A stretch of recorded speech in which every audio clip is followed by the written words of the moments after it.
Hi, I'm Jeanette Roche. This is Bridge City News. Here are some of the top stories we've been following. With heat warnings across the southern prairies, Monday's heat was the hottest on record. Plus, the silver screen highlights 25 million victims of human trafficking, but our foreign affairs expert says the issue is worse today than decades ago. And the case of a gymnastics coach facing charges of sexual assault of minors was back in Lethbridge court. Your nation, your province, your southern Alberta. From the heart of Lethbridge, it's Bridge City News with Jeanette Roche. Thanks for joining us. RCMP and Nova Scotia have recovered the body of a 52-year-old man who went missing over the weekend during a massive flooding triggered by widespread rainstorms. Police say he was one of 4 people, including 2 children, who were reported missing in separate incidents on Saturday when the cars they were in got submerged underwater. Human remains have also been found in a different part of the search area, and police are working with officials on identification. This was all caused by a long procession of intense thunderstorms that dumped record amounts of rain across a wide portion of that province, washing away roads and bridges amid widespread flooding. Premier Tim Houston has declared a province-wide state of emergency. And over the course of a few hours, heavy rain dumped months worth of precipitation along the province's south shore, across the Halifax area and into central and western parts of Nova Scotia. Business owner Bobby Maskeen in West Haines describes the flood damage that his business sustained. Usually when it rains a lot, we get a little bit of water. I thought we were going to get some water in there. I walk in and I see the floor, so I thought automatically the roof collapsed. But the roof is hanging, so like, where's this water coming from? Like, where does all this water? So I go down to the basement, and sure enough, the basement was filled right to the brim. So we had at one point probably about 13 feet of water in there. This is a major hit. Like I'm stressed. I'm trying to keep myself calm because like everybody's going through it, and there's disasters everywhere, and everybody has obstacles. But it's like it's the worst time of year for this to happen for sure. Municipal infrastructure, we were very fortunate. We came out pretty good on the municipal side. Provincial infrastructure, on the other hand, is very badly damaged. Multiple roads have been washed out. Multiple bridges are gone. Shoulders on provincial roads are completely wiped out, leaving. It's just so substantial that it's a very, very immediate danger risk. It's the bridges that are going to be the big one. You can't build bridges overnight. From my point of view, we fared okay, but it's going to be a process to clean it up. And one area that does need the rain, British Columbia. Showers and cooler weather are reaching parched sections of BC, but the rain could be spottier around Kamloops, where a nearby wildfire has forced evacuations for more than 340 properties. The BC Wildfire Service says the fire is covering 18 square kilometers, and it's one of nearly 500 active wildfires across the province, 27 of which were spotted within the last day. And many regions around the southern prairies experienced one of the hottest days so far this year. For some, it would have been record-breaking heat. Places like Mankato and Maple Creek, Saskatchewan, saw temperatures above 36 degrees. And here in Lethbridge, the expected high was 37 degrees, certainly our hottest day. Now, with that extreme heat can come heat stroke or heat exhaustion. Angela Stewart is here now to talk a bit about how to keep safe in these scorching temperatures and how to watch for signs of heat exhaustion. Angela, what should we be watching for? Well, the heat was no joke today, which made for some brutal conditions. The heat can affect us in many ways, anything from mild to life-threatening. AHS is reminding people to check the air quality before heading out to see whether a heat warning is in effect. Now, if you are trying to keep cool, they suggest using air conditioning if it is accessible. If you don't have AC, another alternative could be heading into a basement, if you can, or a cool location. Now, some other tips include closing your blinds, avoid strenuous activity, take lots of breaks, and drink lots of water. Now, when it comes to heat-related illnesses, some of the signs to be mindful of are headaches, weakness, fatigue, nausea, sometimes chills, and profuse sweating.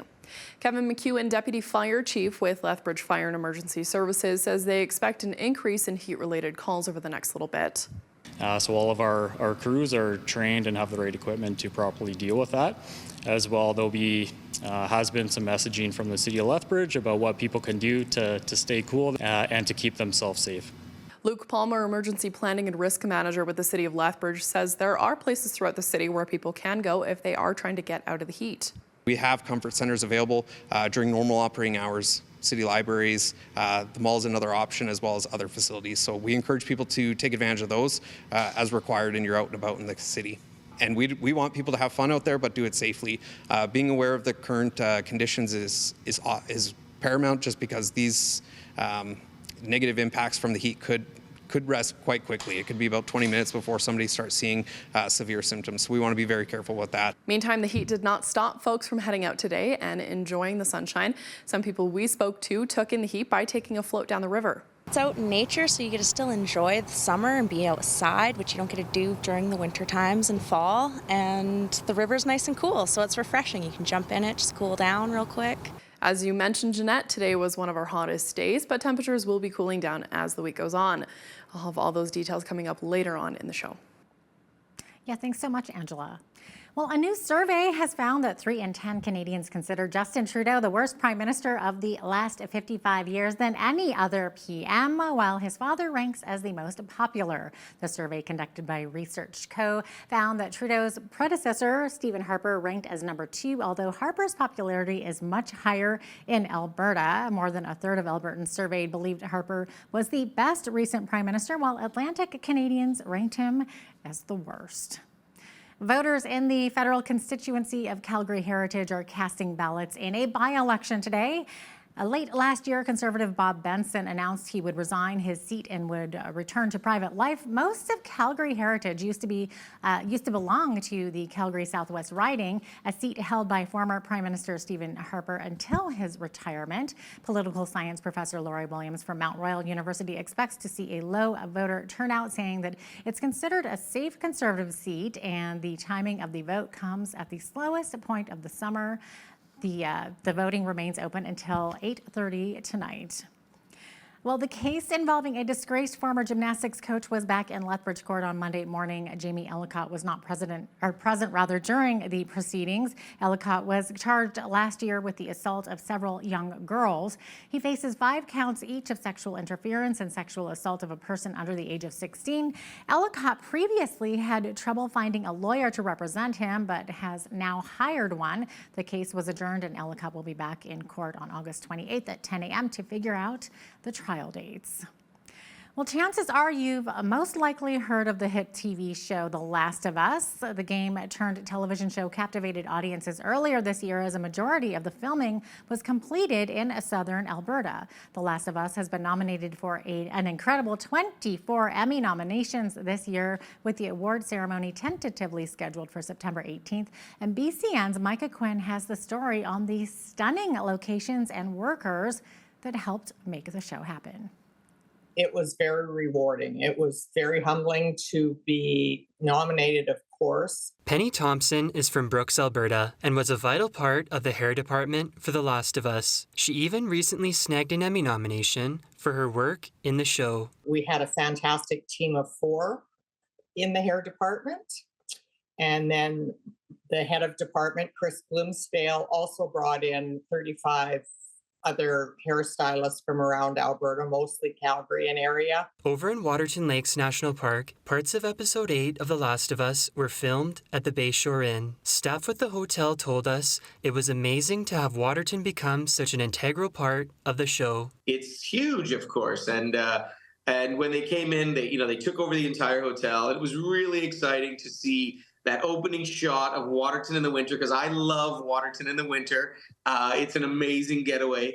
And to see the front of the Bayshore and how they took all the signs out, of course, put their own spin on the front of the hotel, and they used other buildings in the park. It was just exciting to see our little slice of heaven on the big screen. The Last of Us even featured a CGI image of a destroyed high-level bridge in Lethbridge. According to the nonprofit group Keep Alberta Rolling, the economic impact of the show was huge for our province. A production like The Last of Us, you can imagine, yes, it employs thousands of people, but it also spends tens, if not hundreds of millions of dollars on goods and services to create that world. So lumber and antiques and furniture and costumes, painting, all these different items are purchased locally. And that's the great thing about the film industry is it's a high spend industry and it gets dollars flowing in the economy. For Bridge City News, I'm Micah Quinn.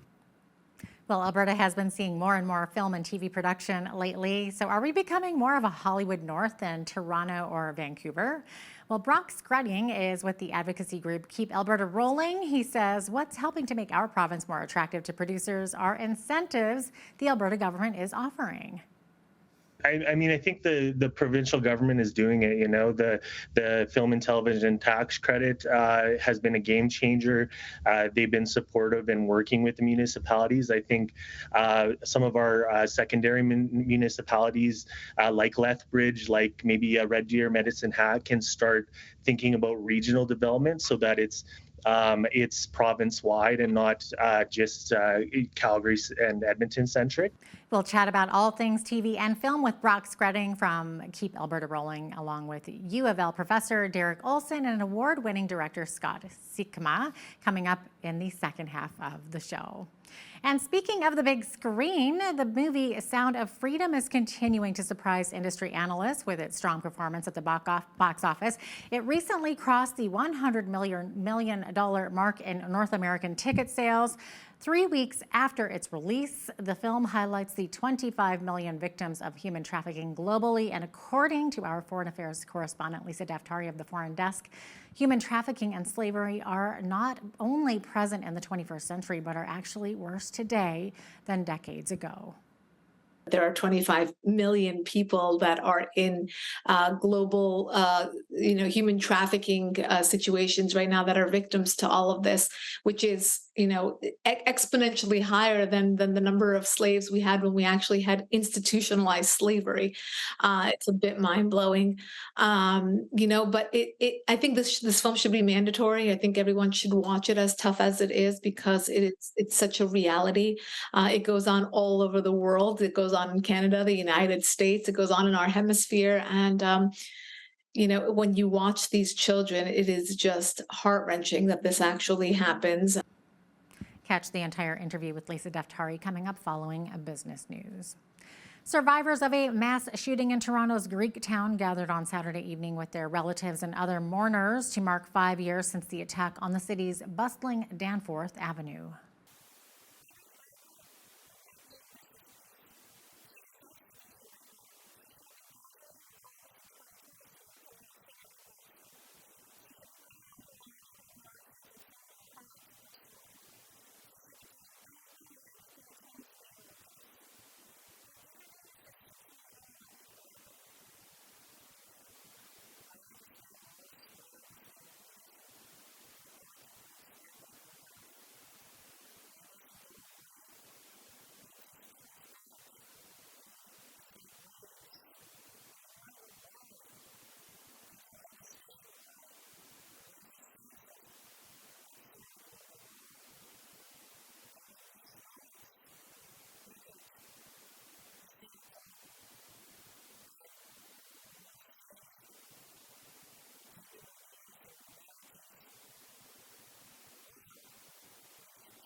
Federal Minister of Mental Health and Addictions, Carolyn Bennett, made an announcement in Toronto today about the federal government's investment of $156 million over 3 years to the Centre for Addiction and Mental Health to support the implementation and operation of 988, Canada's new 3-digit number for suicide prevention and emotional distress helpline. As you know, suicide has a devastating effect on people of all ages and ethnicities and gender identities in Canada. It continues to be the second leading cause of death among young people in this country and the 9th leading cause of death among all Canadians. An average of 6 people every day take their lives.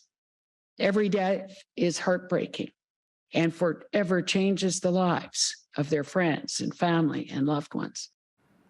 As of November 30th, 988 was available to call or text 24 hours a day, 7 days a week to everyone in Canada. And the province of Quebec is boosting its funding for supervised drug use sites. Lionel Carmant, Quebec Junior Health Minister, announced almost $1.5 million in additional funding for drug consumption sites in Montreal and said the province is planning to create more supervised housing units for people experiencing chronic homelessness.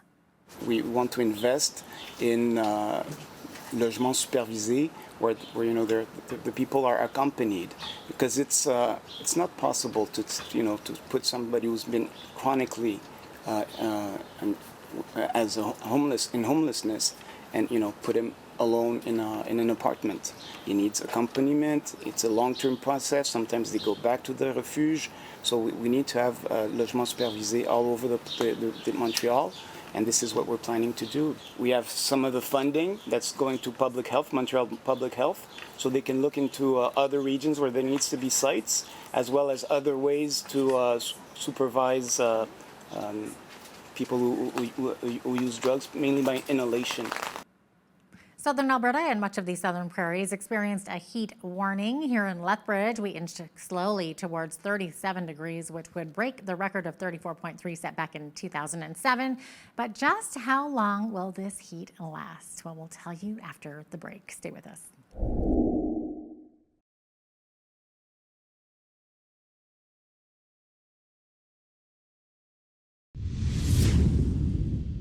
Well, it was a scorcher today, not just in Lethbridge, but many parts of the southern prairies were issued heat warnings. Angela Stewart is in now with a full look at the weather picture. Angela, how long will this oppressive heat last? Yeah, Jeanette, so this extreme heat that we're experiencing is probably going to be with us until about mid to late week. If you are heading out to the mountains, it's going to feel a little bit cooler out there with cooler overnight temperatures. But nonetheless, our highest temperature was today. We reached 37 degrees. And then as the week goes on, those temperatures are going to be mid to high 20s, 29 for both Tuesday, Wednesday there, and then cooling off slightly to 27, 26 for Thursday, Friday.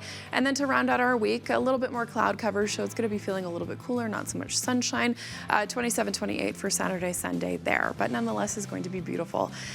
26 degrees is the average high for this time of year. 11 degrees is the average low. 34 degrees was the highest temperature recorded back in 2007 on this day. 4 degrees was the lowest temperature back in 1968. Our sun rose at 5:51 this morning, expected to set at 9:24. That'll put us at about 15 hours and 33 minutes of daylight. Okay, so temperatures across the country for Tuesday now. Vancouver is finally getting some rain. They've been lots of sunshine over for the majority of the summer actually. So now they're finally getting some rain. Cooler temperatures all around. Some winds near the Juan de Fuca Strait is expected, reaching about 40 at times. 21 the high for tomorrow in Vancouver. About 5 millimeters of rain is expected there. There's a heat warning for Calgary. That's expected to kind of last kind of the same as we are mid to late week. There's a risk of a thunderstorm, low 20s there. 24 the expected high tomorrow in Edmonton with the risk of an afternoon thunderstorm. Now, for Saskatoon and Regina, that's kind of the same deal. There's a risk of an afternoon thunderstorm in some parts, but low 30s is kind of what they're feeling. There's heat warnings also in effect here, so keep those in mind, those heat-related tips that we talked about earlier in the show. And then Winnipeg, kind of the same deal, low 30s, and a risk of an afternoon thunderstorm. As we move to the central part of the country now, Toronto was under a severe thunderstorm warning. Now that warning has actually ended for them, but there's watches in place, severe thunderstorm watches in place for Ottawa and Montreal. High 20s expected there, risk of an afternoon thunderstorm. So they're not at a warning yet, excuse me, they are at a watch. So just kind of keep that in mind if you are in any of these areas. And kind of Atlantic Canada, the same thing. Some rain is also kind of expected there. For Fredericton, high 20s kind of all across the board here. 28 for Halifax, some sun and cloud coverage there. So Not so much sunshine, but is still going to be very warm. Charlottetown, beautiful sunshine, 28 degrees. And then some cloud coverage, 26, mix of sun and cloud for St. John's. And that is a look at your full weather forecast. Well, reaction was mixed today as Twitter rolls out a new logo change. CEO Elon Musk unveiled a new X logo Monday to replace Twitter's famous blue bird. I guess you could call this Bye-Bye Birdie. This follows a major rebranding of the social media platform, which Musk bought last year for $44 billion. Business owners are saying it will be costly for the countless small businesses and nonprofits that will have to change the Twitter icon that they have on everything from websites to business cards, although some tech and media analysts say the change could be a good idea. Train traffic has been disrupted in Nova Scotia thanks to flooding triggered by record rainfall. A spokesperson for Canadian National Railway says the downpour caused a significant washout just south of Truro. Canada's biggest railway declined to offer an estimate as to when services will resume. Via Rail has also issued a travel warning, noting its ocean route between Montreal and Halifax cannot operate east of Moncton, New Brunswick until further notice. Well, crop farmers in Saskatchewan are being asked to help their ranching neighbors as a drought continues in the prairies. Agriculture Canada's most recent drought monitor report says 76% of the country's agricultural landscape is either abnormally dry or experiencing moderate to severe drought this summer. Cattle producers in the prairies have complained of feed shortages as hay and other grazing crops wither and die. As a result, the Agricultural Producers Association of Saskatchewan says it's encouraging crop farmers to help their neighbors by considering ways to turn drought-afflicted crops into cattle feed. Now here's a look at today's markets. The TSX jumped up 34 points on the day to finish at 20,582. The Dow surged ahead 183 points to 35,411. The S&P 500 was up 18 on the day to finish at 4554. And the Nasdaq leveled up 26 points to finish at 14,058. West Texas Intermediate oil was up $1.87 to $78.94 US per barrel. Playing with pennies now, natural gas went down a cent to $2.71 US. Gold was down 2 cents to $19.54.70 US an ounce, and silver was down a penny to $24.34 US an ounce. Feed wheat is at $11.78 per bushel. Barley is at $9.49, canola at $19.26, and corn is at $10.70 per bushel. Live cattle were down $1.28 to $178.75. Feeder cattle were down $2.68 to $243.25. Lean hogs were down 58 cents to $100.10, all August contracts. And the loonie went down slightly over the past 24 hours to $75.93 US.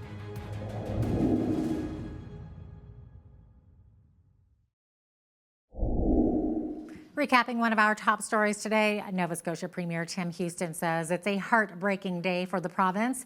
He told reporters in Windsor Monday that the government can rebuild roads and bridges following massive flooding, but it can't bring back those who lost their lives. RCMP say they've found a body of a 52-year-old man from Windsor and what they believe are the remains of a second person swept away during the weekend flooding. 4 people, including 2 children, were reported missing on Saturday in West Hants. The movie Sound of Freedom recently crossed the $100 million mark in North American ticket sales. The film highlights the 25 million victims of human trafficking.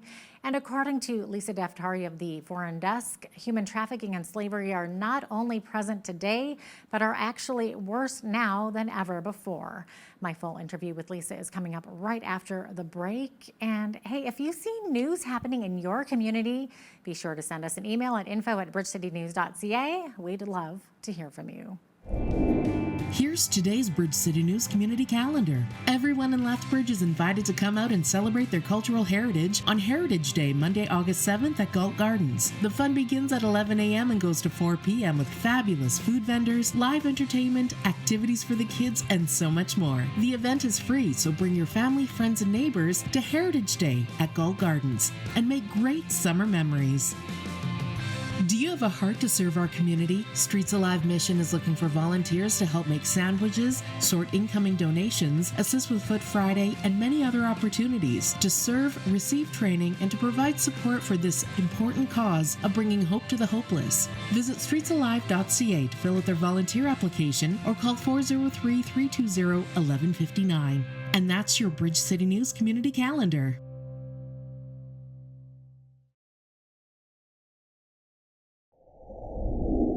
Well, it was a big movie weekend and a big movie week, actually. And the opening of The Sounds of Freedom has actually got a lot of people talking about human trafficking. Here to discuss this a little bit further with me is the editor-in-chief of the Foreign Desk, Lisa Daftari. She's joining me from Los Angeles. Lisa, welcome back to Bridge City News. Great to have you on again. Thank you for having me, Jeanette. Okay, so as I mentioned, Sounds of Freedom, that movie, it's highlighting the 25 million victims of human trafficking. So, Lisa, following the release of the movie, many people have been surprised to learn that human trafficking and slavery are present in the 21st century, and it's actually much worse today than it was decades ago. I was actually surprised about that too. Absolutely. And if you haven't seen this movie, I highly, highly recommend it. I was able to see it this weekend. It's tough. It's hard. I mean, I think I cried from a minute and a half into the movie to the end, because it's based on a true story, of course. And you don't realize the span of this. I mean, at the end of the movie, they kind of go through a lot of these facts that people may not know. One of them being that there are 25 million people that are in global, human trafficking situations right now that are victims to all of this, which is, exponentially higher than the number of slaves we had when we actually had institutionalized slavery. It's a bit mind blowing, but I think this film should be mandatory. I think everyone should watch it, as tough as it is, because it's such a reality. It goes on all over the world. It goes on in Canada, the United States. It goes on in our hemisphere, and when you watch these children, it is just heart-wrenching that this actually happens. That this film is viewed as a partisan film is what is mind-blowing to me, that anybody would see this film and be like, oh, that's not for me. That's your side of the political aisle. It's absolutely mind-blowing. As I said, should be mandatory, and everyone should really do more, whatever we can do to fight this. It's truly the biggest crisis of our time, and I think it's not being given enough attention. Hopefully this film will correct that. Yeah, absolutely. And I think you hit the nail on the head there when you said heart-wrenching. And Lisa, as a side note, I don't know if you're aware of this, but we had Tim Ballard on our show about a month ago. So he's the former federal agent who the movie is based on. So he was interviewed here on Bridge City News. So it was really, really insightful interview. Just amazing what this man went through to try and save these children. Right. And it just goes to show, I mean, congratulations on getting that interview. I've actually reached out to also have him on the Foreign Desk, because I think everyone should hear from him. And, he was involved in a formal capacity, meaning he worked for government agencies and was assigned these cases, but then went off on his own because he had basically his hands tied in many cases because of bureaucracy. And he went off on his own in order to spend more time, resources, and really put his full effort towards, and dedicated his life to this cause. I mean, he's a tremendous person. And the actor who played him did such a magnificent job of really capturing that inner struggle that Tim Ballard had all throughout his journey.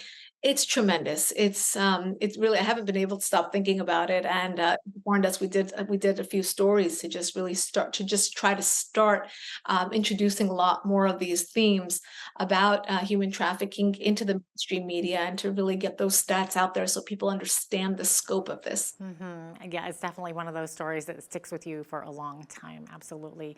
Okay, so switching gears just a little bit here. So Lisa, we've all heard about these sanctuary cities, the cities in the U.S. that have opened their doors to become these safe havens for the illegal immigrants crossing the southern border. And Lisa, I understand that these sanctuary cities are now having some regrets. Absolutely. Look, this is buyer's remorse, and only not because they're against the ideology, but because just doesn't work out logistically. And that's exactly what we've been saying. Look, a lot of people talk about having open borders or having a lax immigration policy as a humanitarian cause, and it's nothing humanitarian about it, because you see the journey that these people have to go through. You see the human trafficking that a lot of them become victims to, especially women and children, and then you see many of them dying on the way over, and then you see our side of the border, where these cities cannot absorb more people than they have. We're giving way too many resources, and we just don't have the resources to absorb the sheer number. And also, we don't have the apparatuses to vet these individuals properly. Just over the last 6 months, we've had dozens of individuals who were captured at the border who were on the FBI's most wanted terror list. So of course, there are bad actors who are taking advantage of the porous border and the vulnerability at our borders. And there are a lot of good people coming through, and they are also victims to a lot of these realities. So a lot of these sanctuary cities, led mainly by the mayor of New York, Eric Adams, who's come out and said, please stop coming here. And he's been one of the ones who was, open arms about it. But again, when it comes down to it, you just cannot absorb those numbers. Yeah, I'm just wondering, where was the lack of foresight on their parts to not be able to see what was going to happen? Yeah, you know what, Jeanette, it becomes, when you're a politician, you have to think about, pragmatism. You have to think about, not just that ideology of, let them come, let them come. We would all love to do that if we could. I'm the daughter of immigrants, and I think immigration is a wonderful thing, but when it's done in a proper and legal way, to give people an opportunity to come over in a safe way, in a way that's safe for us, in a way that our communities can absorb them. And we love immigrants here in the United States. Our country was founded upon immigrants who worked very hard to build this country. So again, when you look at these politicians who are having that regret, I mean, maybe we can kind of have some reforms to address these issues now in our major cities. Yeah, good idea there. And Lisa, speaking of migrants and the southern border, so the Biden administration is now threatening to sue the state of Texas over this floating border barrier, so the buoy barrier, I guess, in the Rio Grande.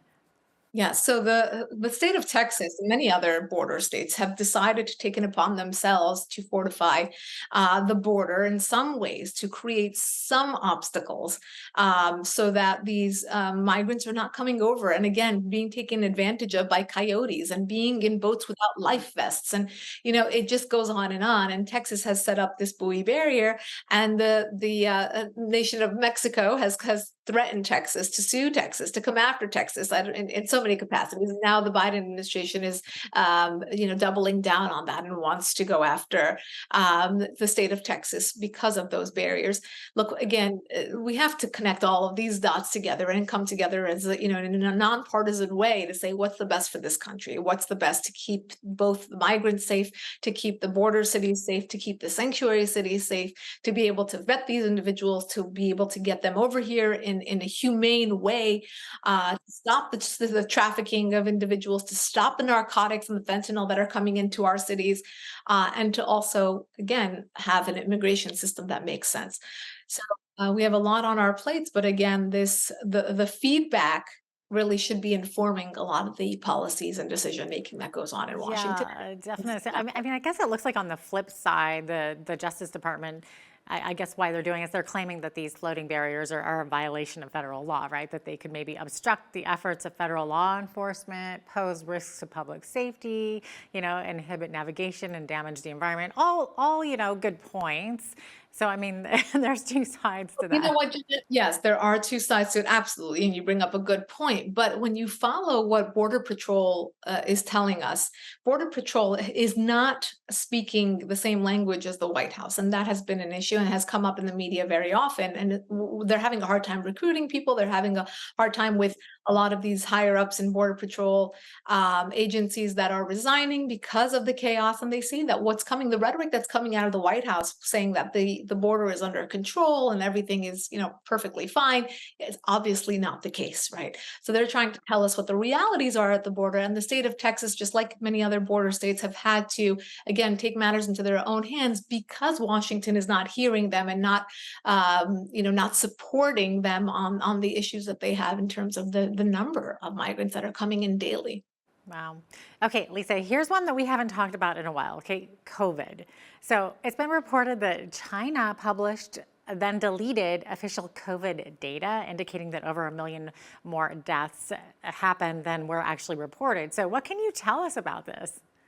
It makes perfect sense, right? When have we gotten one honest fact from about COVID, particularly out of Chinese government? Of course, that we have had no transparency and have had demanded transparency many times from them regarding COVID.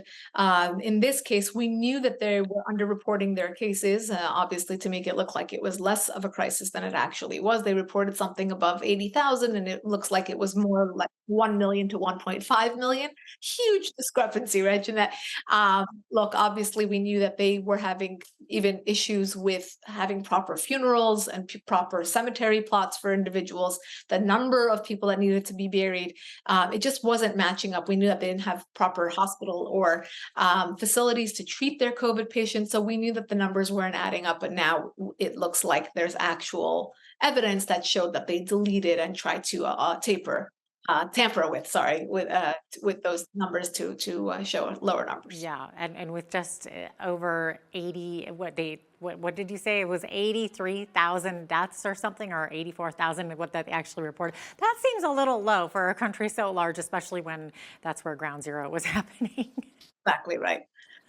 Okay, so Lisa, switching gears here, Iran has assembled an elite military unit with thousands of heavily armed fighters capable of attacking U.S. forces in Syria and Israel. So what can you tell us about this? How is the U.S. and Israel responding to this threat?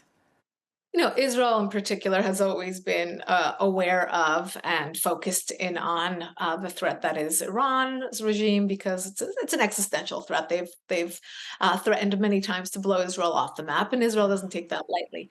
With regards to the United States, they're kind of playing it both ways. The Biden administration and before that the Obama administration both were very cautious of what the Iran regime was up to in terms of its activities regionally, but then again would ignore it in order to get a normalization deal, a nuclear deal, the JCPOA in 2015 under the Obama administration, in order to say this is how we're going to curb the actions of Iran's regime. Or they would basically separate Iran's actions in Syria or in the region and say this deal is just for their nuclear program, and then give them billions of dollars, which again, what would they do with that money, Jeanette? They'd put it right back into the regional terror. So it's been this vicious cycle of our U.S. policy vis-a-vis Iran in terms of our present administration, which again has tried to strike a deal with Iran's regime, which tells the mullahs they're off the hook and they will perhaps get a deal. But on the other hand, sending fortifications over to the Persian Gulf, we know that they're taking our oil tankers. We know that they are putting money into taking out our assets in Iraq, in Syria. They are putting money into different terror organizations in the region as well. None of that has stopped. And we know for a fact that Iran's regime and Russia have joined together to try to diminish the presence of U.S. troops in Syria, and again, are targeting them for that reason. This is a bullying tactic. It's an intimidation tactic. And so is taking tankers in the region. And that's exactly what they do. Mm-hmm. And of course, you mentioned Russia there. So speaking of Russia, a report reveals that U.S. weapons meant for Ukraine have fallen into the hands of Russian criminals. So how did this happen, Lisa? This happens quite often. We saw this in 2014 when U.S. weapons fell into the hands of ISIS. And I actually reported on this. I remember breaking the story where we found weapons being sold on WhatsApp. and they literally said made in the USA, and they were in the hands of ISIS.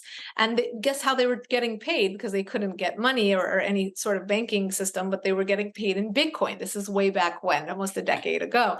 Not much has changed with regards to the US giving lots of weapons to one particular group and then having it fall into the wrong hands. It happens. This is a side effect. The Department of Defense knows about it. And of course, when it happens, when we do identify the hands that it has fallen into, we get all crazy about it because it's obviously never the right people. We now have given weapons over to thugs and to different groups who may even be fighting the Ukrainians. So it's either the Russian bad guys or the Ukrainian bad guys who are not using it in a proper way. So, of course, this is something to watch out for. It's, again, very alarming that the United States last week promised another $800 million military package to Ukraine. And then now, again, there's a $400 million package on the table. It's never ending. So, of course, side effect of all of this, weapons will fall into the wrong hands. Oh, it's so unfortunate and so scary. But Lisa, thanks so much for joining us again today. We are once again out of time. It happens so quickly, doesn't it? It does. Great talking with you, Jeanette. You as well. That was Lisa Daftari, Editor-in-Chief of the Foreign Desk, joining us from Los Angeles.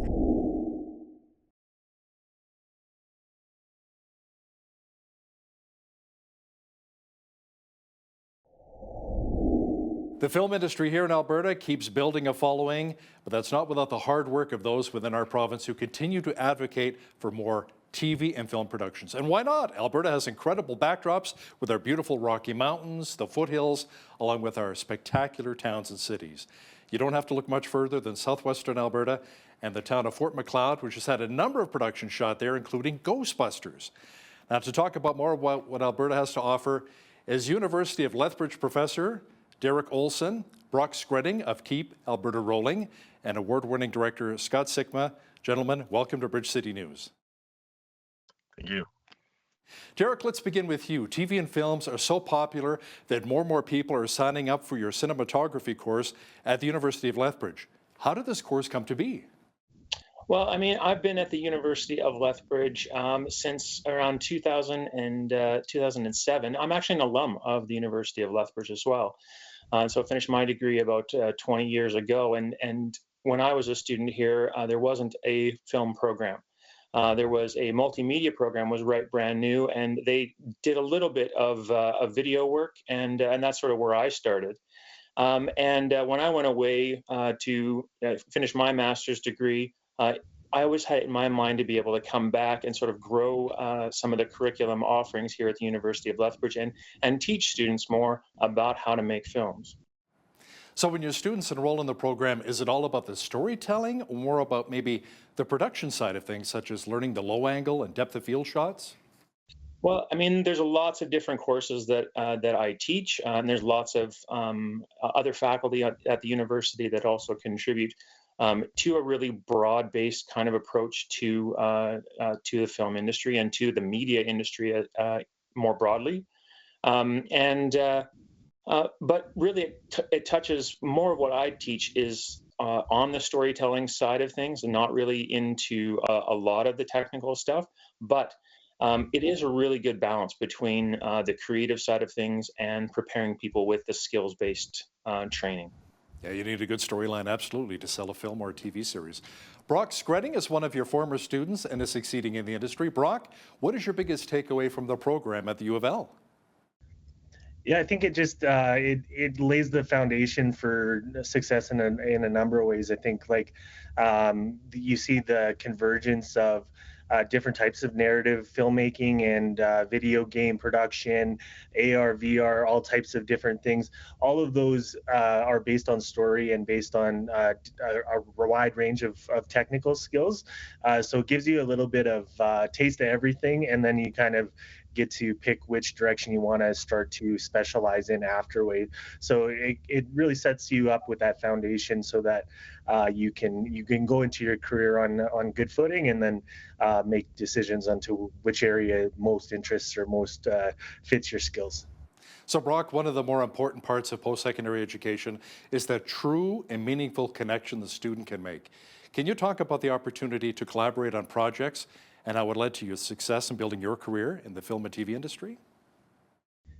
Yeah, I think I mean I'll say Derek's on the he's on the line, so I'll just tell a bit about narrative production class that we took back in U of L. We we would make these short films, and I just remember it takes a lot of effort and a lot of time to put these productions together, even at a student level. So he was an extremely patient and helpful and knowledgeable professor that he really, it didn't matter what time of day or what the actual schedule of the classes were, he would help out not just myself but all the students. So I've always been grateful for that, and I take that experience with me into the industry as I work, for sure. That's great. Now, Scott, you're an award-winning director. Can you chit-chat a bit about the mentorship that you received that led to where you are now? So it actually it came at like a last-minute thing, and it was great. Derek was directing a feature film while I was in school there. It worked out. He was looking for more people and gave me the opportunity to come in and AD with him and get to see the building blocks of how film and everything works together in a student film, and well, more than a student film, in a feature film, and gave me the building blocks that I carry along through the career. And it was great to learn it there, because it was, especially with Derek, it was like, no, this is, learn your mistakes here, learn how to get through it, learn your problems here, so that when you go out in the industry, you have the fundamentals, you have the knowledge to do this. And that's what Derek brought to the table for us. So, Scott, what are some of the other bigger productions you've been involved with? I've been all over, from following Christopher Nolan with Interstellar. I just finished first ADing for director Walter Hill doing Dead for a Dollar. I'm signed to do his next feature film as well. I can't say anything about it yet, but I'm signed for that one.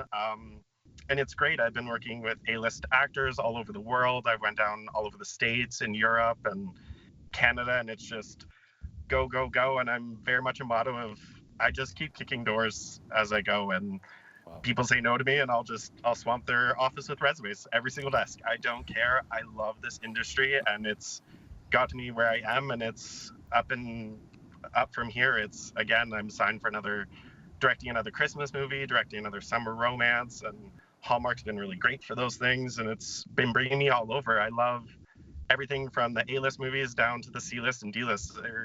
Whatever it is, it's about the story and it's about the passion behind it, and that's what I love. Quite the adventures here. Now, can you talk about what you needed to learn as a student to really connect with the viewer through storytelling? It was learning those fundamentals, and that's especially with Derek's narrative classes and script buildings. It was learning your start, your middle, your finish, learning your big whale, how the story all comes together, and it's teaching us how to allow our actors to be actors. At the end of the day, I'm a director, but I'm just there to push and pull them in the right direction. It's up to them to bring it, and that was a huge thing that Derek showed us, is let them do their jobs, let them be who they are, and that's how you're going to succeed.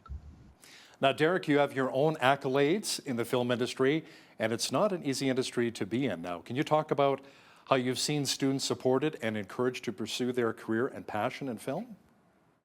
I think you're right. Yeah, it is a very challenging industry to be in. There's a lot of ups and downs, a lot of starts and stops in the industry, and I think that's one of the benefits of having a post-secondary environment to learn in, because it allows you to create those connections with your fellow students and with your professors, and when you bring people in from the industry to visit with the students, and it's that network that helps to provide opportunities and to point people in the next direction. We're doing a show over here, to be able to connect with people, and I mean, one of the things that I tell my students a lot, especially early on, is that a reputation is difficult to build and difficult to earn. It's incredibly easy to lose. And so it's those relationships that I really strive for those students to build and to maintain, and to support them. I'm in touch with a lot of my former students and continue to encourage them and watch them succeed, and that's really fun. And get an opportunity like this to even just visit with them again and see all the success that they've been having. can be like a proud papa. That's my girl, that's my boy right there. Derek, as a professor in film studies, how do you feel students can be kept from really falling through the cracks and maybe losing motivation?